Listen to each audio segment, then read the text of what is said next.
सानी ल म त्यहाँ तल श्यामीको घरमा काम पाइन्छ कि यसो काम गर्न जान्छु तिमी यहाँ भित्र खानासाना बनाएर बस्दै गर है अनि सुन्नु त हिजोको जस्तो रक्सी खाएर नआउनु है ए हुन्छ हुन्छ मलाई कस्तो डर लागेको म अब रक्सी कहिले खानु है राम्रो छ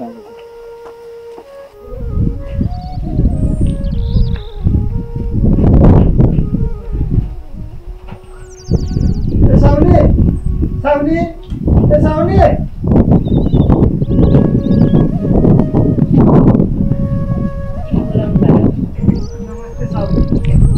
मलाई जे काम भयो नि हुन्छ हजुर यो भाडासाडा मान्ने काम भयो भने म सबै गर्छु हजुर काम साम छैन भने सुन्नु भयो नि तपाईँले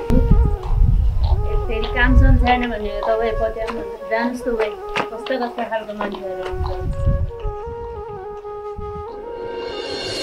भाइ त्यो बालुवा पुर्याइदिनु भयो त्यहाँ त्यो घर बनाउने ठाउँमा छिटो त्यहाँ गाली गरिसक्यो है मलाई छिटो जानु त भाइ मलाई यसो केही काम छ कि दिनु न हजुर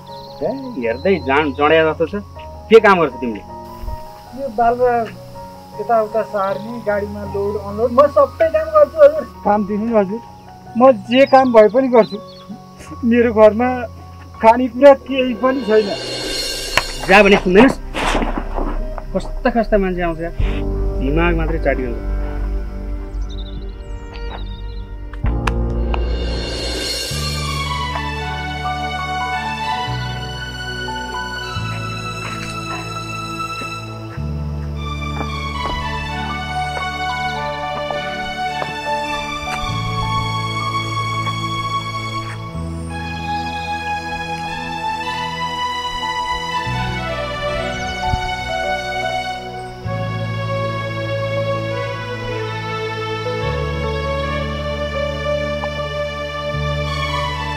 खै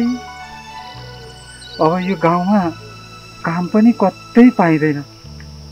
काम खोज्न गयो सबैले उल्टै लात्ताले हानेर पठाउँछन् झन् कति राम्रो बुढी पाइयो भनेर खुसी भएको पाल्न सकिँदैन कि क्या हो दसैँ त जेन तेन गरेर गयो अब यो तिहार कसरी मनाउने होला त आजभोलि त आफ्नो यो जिन्दगी देख्दा आफैलाई बोझ लागेर आउँछ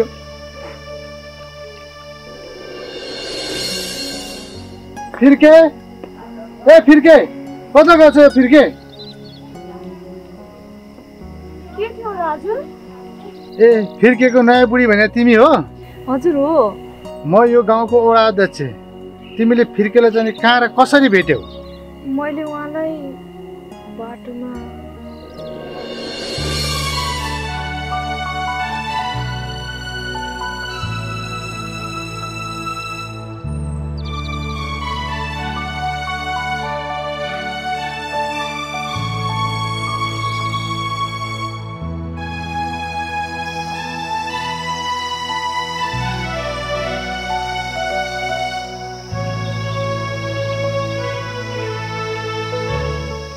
हजुर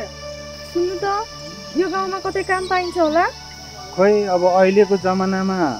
काम पाउनै गाह्रो छ अनि तिम्रो घर चाहिँ कहाँ हो र म त पारी गाउँबाट आएको मेरो घरमा कोही हुनुहुन्न त्यही भएर यता कतै काम पाइन्छ कि भनेर काम खोज्दै हिँडेको ए कुरो त्यसो पो हो मेरो गाउँ यही हो म पनि एक्लै छु बरु तिमी र म बिहे गरौँ न अनि नचिनेको मान्छेसँग पनि कसरी बिहे गर्नु र म तिमीलाई सुखसित पाल्नुला नि है उहाँ पनि एक्लै हुनुहुँदो रहेछ म पनि एक्लै बरु जसो तसो गरेर उहाँसँग जिन्दगी गुजारा चलाउनु पर्ला जस्तो छ के भयो तिमीलाई के हैन ल तिमीले कुनै पीर चिन्ता मान्नु पर्दैन मेरो यहाँ तल सानो झुपडी छ त्यही झुपडीमा बसौँला सुखसित तिमीलाई पालौँला जाने न के भयो तिमीलाई तिमीले कुनै चिन्ता मान्न पर्दैन हैन म तिमीलाई सिक्का पाल्छु भनेपछि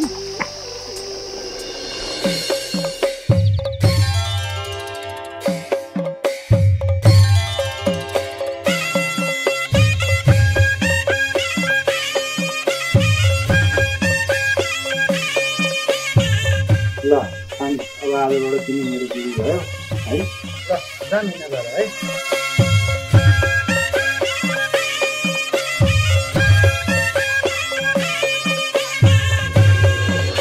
कुरा यही हो अध्यक्षज्यू ए कुरा त्यसो पो रहेछ ल राम्रो गरेर घर गरेर खाऊ फिर्की अलि फटा छ तिमीले सम्झाएर राख है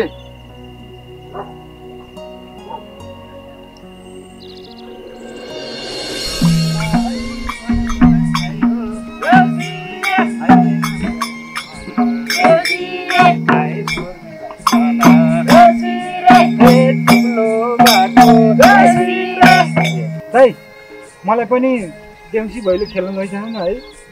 फेरि ल्याङल्याङ गर्न आएछ यो मान्छे यो त अहिले पनि मेरो त्यहाँ टिपोमा आएर ल्याङल्याङ गर्दैछ खालि दिमाग काट्नु गाउँको फेरि दाइ हो दाइ लानुपर्छ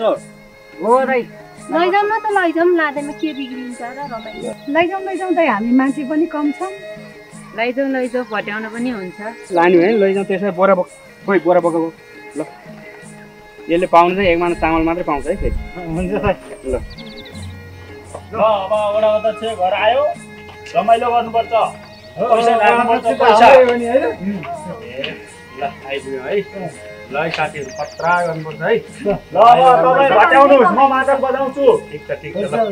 आहै भन भन भाइ हो ए ओडा अध्यक्ष आउनु भयो ल्याउनु भयो ए कातीको दाना लिकन ए ओडा अध्यक्ष ए नमस्कार ए गरिकन ए आज हामी ए धेरै खुसी ए भएका छौँ गर्यो नि गर्न त गाह्रै पर्ला यो सिउँदो भर्न त झ्यालमा पर्ला नहेर त्यसरी माया सर्दा चुरा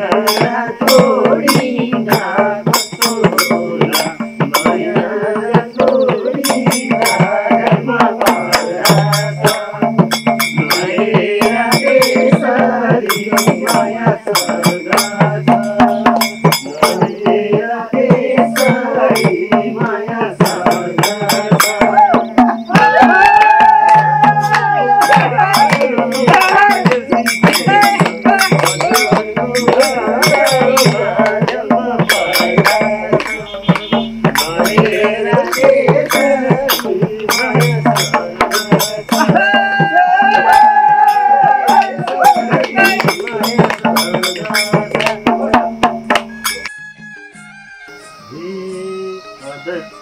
नाचेको राम्रो छ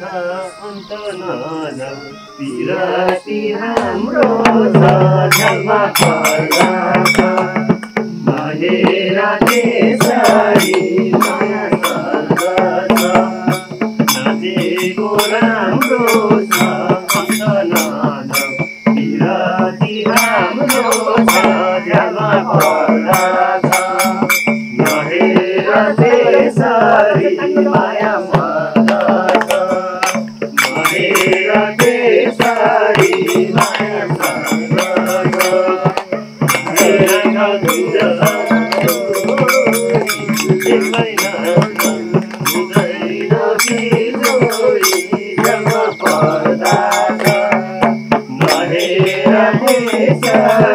माया पर्दछ आज तिमीहरू आएर मेरो घरमा साह्रै रमाइलो गर्यो मेरो धेरै मन खुसी भएको छ आज म तिमीलाई कति हुन्छ जति छ म त तिमीहरूलाई लगेर हालिदिन्छु है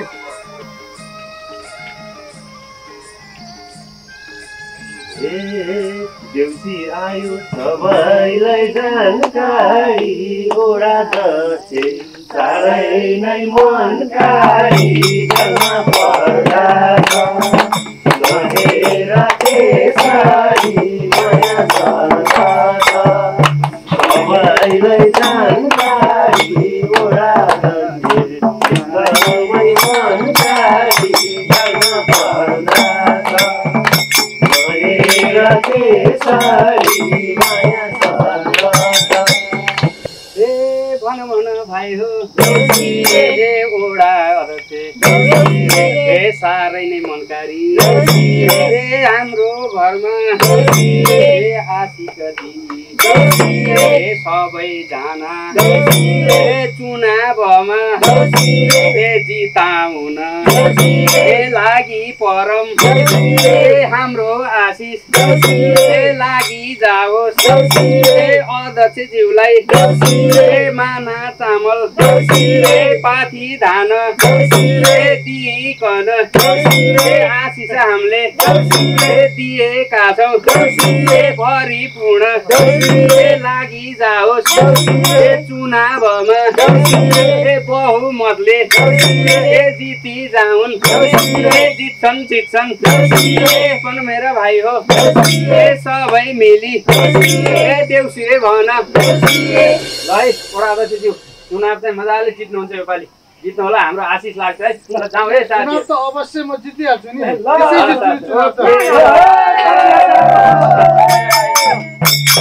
जाउँ साथीहरू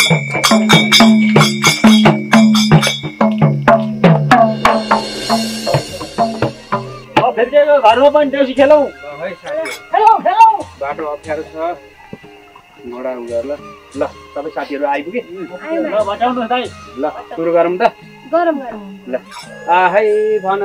भाइ हो ए राम्ररी भन हे स्वर मिलाइकन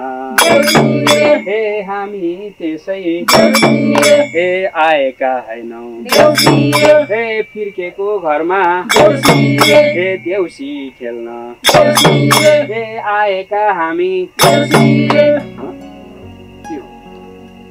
कात्तीको दान लिएर आउला भने त रित्तै पो आज फिर्के बुढी त घर त यस्तो छ यो फिर्के त खान पाएर कहाँ कहाँ डुलेर हिँड्दा छ यसा घरमा के नै पाउँछ र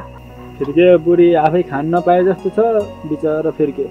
त्यही त नि जमजम साथी हो ए ल भो जाउँ साथीहरू जाउँ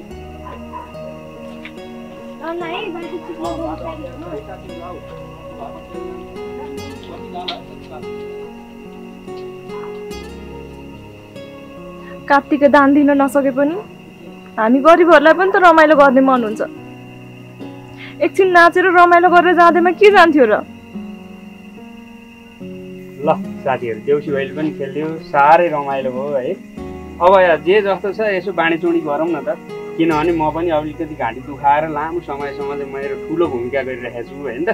अलिकति धेरै चाहिँ मैले पाउनुपर्छ है साथीहरू म त स्वतन्त्रको मान्छे त्यही भएर है मैले अलिक बढी पाउनुपर्छ ए तपाईँ स्वतन्त्रको म पनि त काङ्ग्रेस हो नि 2004 सालदेखि शासन चलाएको देशमा एमाले छ भन्ने बिर्सेको हो के भन्छ के म को चिनेछ म माओवादीको त्यत्रो जङ्गलमा बसेर जनयुद्ध लडेर आएको खोइ दिनुहोस्